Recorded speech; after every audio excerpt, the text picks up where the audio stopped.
안녕하세요. 이번 시간에 안내해 드릴 내용은 구글 클래스룸입니다. 구글 클래스룸은 교사와 학생이 다양한 학습 자료, 과제, 퀴즈, 질문 등을 학습에 활용할 수 있는 소통 도구입니다. 특히 대면 학습이 어려운 상황이거나 거꾸로 학습, 프로젝트 학습, 토론 학습 등의 다양한 학습 모형을 사용할 때 활용하기 좋습니다. 그럼 지금부터 본격적으로 구글 클래스룸의 사용법에 대한 안내를 시작하겠습니다. 인터넷 주소는 classroom.google.com입니다.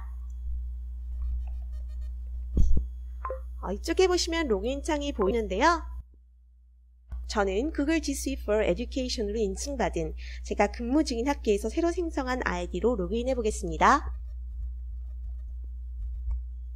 처음 사용하게 되면 클래스룸에 대한 안내 메시지가 뜨게 됩니다. 확인해 보신 후 계속 버튼을 눌러주세요. 그러면 자신의 역할을 선택해야 하는데요. 저희는 교사 버튼을 누르면 됩니다. 그럼 이제부터 클래스룸을 사용할 수 있습니다. 오른쪽 위에 보면 큰 더하기 기호가 보이죠?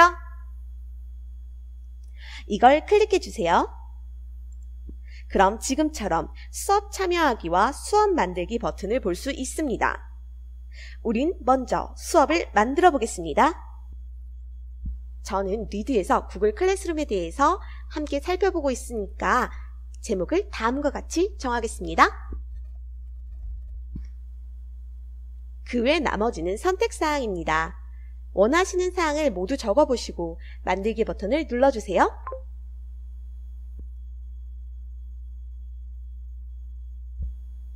큰 화면 가운데에는 학생들이 수업을 참여할 수 있도록 수업 코드를 제시할 수 있게 나와 있습니다. 오른쪽 아래를 보면 테마 선택이 보이는데요. 구글에서 기본적으로 제시한 홈 배경 화면이 사용 가능합니다.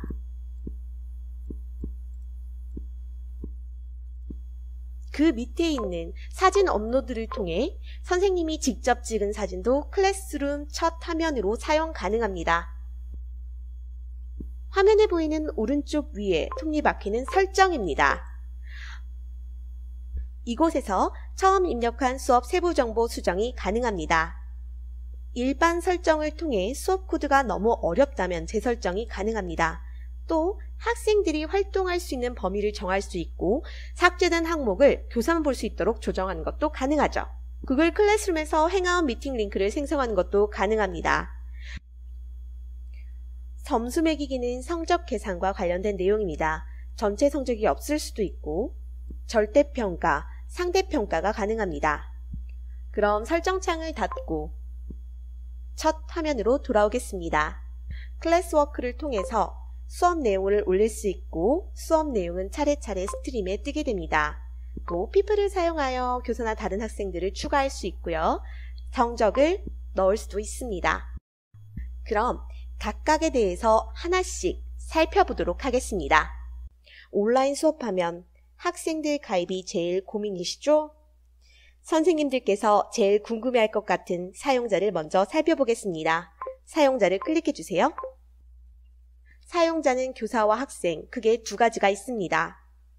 동료교사로 추가된 사람은 생성된 구글 클래스룸 삭제를 제외한 모든 기능을 사용 가능합니다.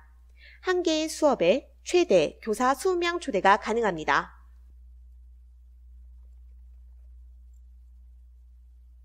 학생의 경우 G Suite를 통해 생성된 학생의 메일로 학생을 바로 초대하거나 학생들에게 수업 코드를 제시해서 학생이 들어오게 하는 방법이 있습니다.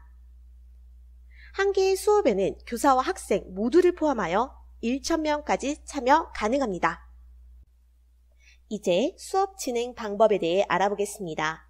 클래스워크를 클릭해 주세요. 첫 화면에 Create 버튼 보이시죠? 열어보면 각각 과제, 퀴즈 과제, 질문, 자료, 게시물 재사용, 주제가 보입니다. 수업을 진행할 때 매차시 구글 클래스룸을 개설하고 아이들을 가입시키는 것은 힘들겠죠. 그걸 막기 위해서는 자료를 깔끔하게 정리해서 제시하는 것이 필요할 텐데요. 그걸 위해 이 주제가 꼭 필요합니다. 수업을 진행하려는 날짜나 주제로 묶어서 학생들에게 제시할 수 있습니다. 컴퓨터 폴더를 만드는 것처럼 주제를 개설한 후 그 안에 넣고 싶은 내용을 넣으면 됩니다. 저는 오늘 수업의 내용으로 주제를 생성해 보겠습니다. 게시물 재사용의 경우 다른 학급에 올렸던 내용을 끌어와 사용이 가능합니다. 제가 1반에서 사용한 자료를 2반에서 다시 작성하지 않고 그대로 올릴 수 있는 거죠.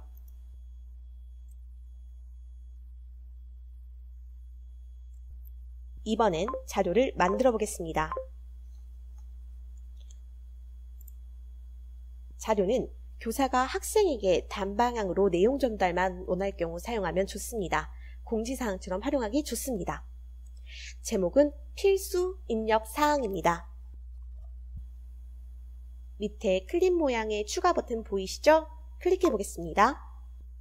지난 시간에 배운 구글 드라이브에서 만들었던 자료를 바로 갖고 올 수 있습니다. 링크 버튼은 인터넷 사이트를 바로 첨부할 수 있습니다. 파일 버튼은 선생님이 컴퓨터에 갖고 있는 자료를 바로 첨부할 수 있습니다. 유튜브 버튼은 유튜브 동영상으로 바로 링크를 걸 수 있습니다. 바로 옆에 있는 Create 버튼을 누르면 구글 드라이브의 문서들을 바로 만들 수 있습니다. 오른쪽 위를 보면 학급을 정할 수도 있고 하나의 학급에만 올릴 경우에는 일부 학생들을 선택해서 게시할 수도 있습니다. 또한 토픽 없이 혹은 새로운 토픽을 만들거나 기존의 토픽을 활용하여 올릴 수도 있습니다. 게시물을 올리기 전에 옆에 이 아래로 생긴 삼각형 버튼 보이시죠?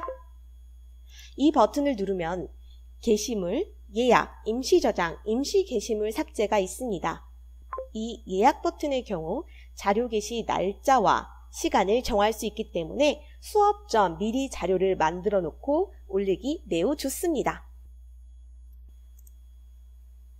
그 다음은 질문입니다. 질문도 제목은 필수사항입니다. 질문의 경우 학생들의 답변을 단답형으로 할 것인지 객관식으로 할 것인지 선택이 가능합니다. 단답형의 경우 아이들이 직접 적으면 되지만 객관식의 경우 선생님께서 각각의 옵션을 다음과 같이 만들 수 있습니다. 질문은 점수를 설정할 수 있습니다. 그럼 이번엔 과제를 만들어 보겠습니다. 과제의 경우 선생님들께서 제일 많이 사용하실 내용입니다. 과제에서는 자료를 추가해보면 학생에게 파일 보기 권한 제공이 보일 텐데요. 이걸 클릭해 보겠습니다. 학생에게 파일 보기 권한 제공, 학생에게 파일 수정 권한 제공, 학생별로 사본 제공이 보일 것입니다. 단순히 과제를 제시만 하고 구글 클래스룸이 아닌 다른 곳에서 받는다면 첫 번째 권한 제공이, 모든 별로 과제를 제시한 경우는 두 번째 권한 제공이, 각 학생별로 다른 과제를 받아야 한다면 세 번째 사본 제공이 제일 맞을 것 같습니다. 선생님들께서 운영하시는 각 수업 내용에 따라 선택하시면 좋을 것 같습니다. 과제에서는 기준표를 만들 수도 있는데요. 새로운 기준표를 만들거나 이전에 사용하던 기준표를 사용하거나 스프레드시트에 있는 자료를 가져올 수 있습니다.